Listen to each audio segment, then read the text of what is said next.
Health insurance और life insurance पर लग रही 18% जीएसटी मोदी सरकार को हटानी ही पड़ेगी। कांग्रेस और राहुल गांधी ने इंडिया के साथ मिलकर मोदी के खिलाफ मोर्चा खोल दिया है।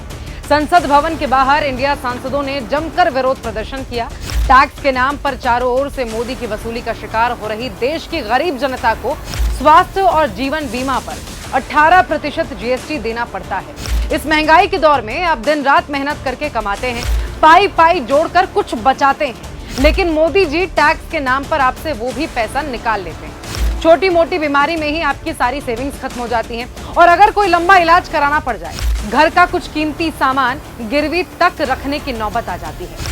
और अगर आप इंश्योरेंस से ये मुश्किल हल करना चाहें तो मोदी जी उस पर भी आपसे टैक्स वसूल लेते हैं। मध्यम वर्ग पहले से ही मोदी सरकार की टैक्स वसूली नीतियों के बोझ तले जूझ रहा है।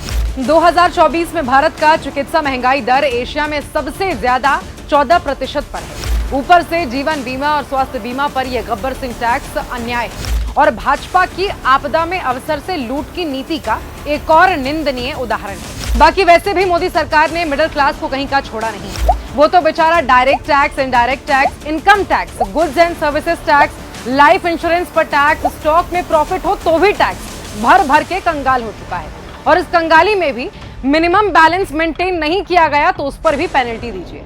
लेकिन मोदी सरकार की वसूली का यह रैकेट अब बंद होकर ही रहेगा।